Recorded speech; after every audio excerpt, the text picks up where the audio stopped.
The senator from Arkansas. I ask consent to end the quorum call. Is there objection? Without objection.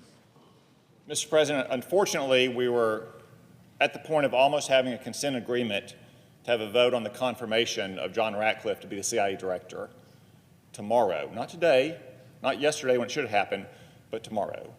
But the senator from Connecticut has decided to object at the last minute.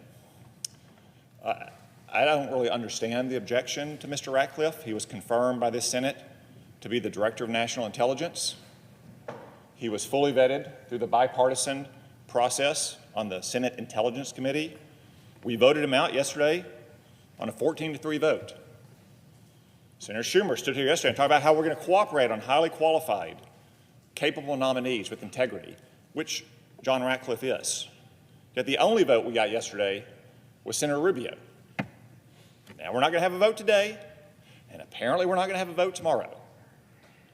Which means I hope nobody's making any plans for the weekend or the evenings, because we're going to get these nominees confirmed, starting with Mr. Ratcliffe, and then moving on to Mr. Hegseth, and moving on to Mr. Nome, the easy way or the hard way. We tried to cooperate with the Democrats. The cooperation has not been forthcoming. So I guess it's going to be the hard way, starting on Thursday.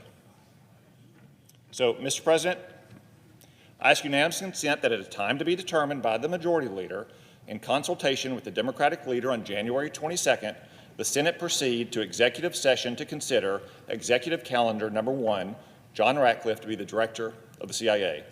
And there be up to 2 hours of debate equally divided between the two leaders of their designees on the nomination, and that following the use or yielding back of that time, the Senate vote on the nomination.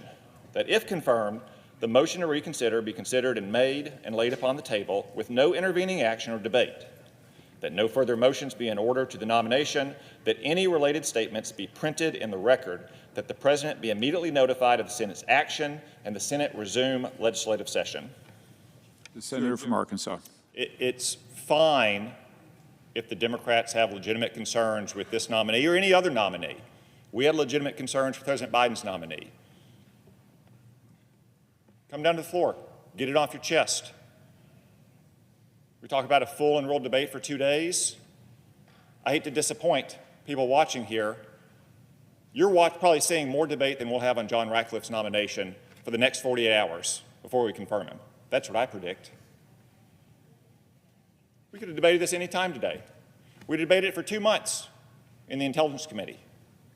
The senator from Virginia, the vice chair of the committee, worked diligently and promptly with me, his team, with my team, to process this nomination, so it would be ready for confirmation yesterday on a bipartisan basis, 14-3. Not many other nominees are going to come out of committee with that kind of vote. So I understand that Democrats are opposed to some of President Trump's nominees, and I understand they want to vote no, and I respect that. But should we be denying the country a Senate-confirmed CIA director in such dangerous times for no good reason? Again, maybe Senator Murphy has more to say. I invite him to come down to the floor and speak again if there is a lot more to say. I predict, though, that once again, this will be the longest debate we have about John Ratcliffe's nomination over the next 2 days. What this is really about is trying to drag out all of these nominations to play procedural games, as we're about to with Pete Hegseth's nomination, to try to deny President Trump his cabinet in a prompt and timely fashion, just like the Democrats did in 2017. Yep, it happened in 2021 as well, because around here, the shoe gets on the other foot pretty quickly. But it didn't happen in 2009, it didn't happen in 2001 or before that, and we should get back to that practice.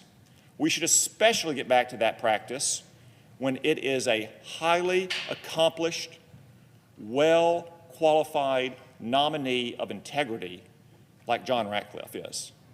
So I regret that now we're going to spin our wheels for 2 days, but as I said, don't make plans for the weekend.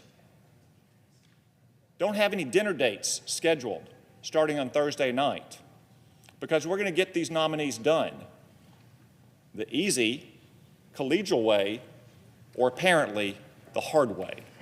I yield the floor.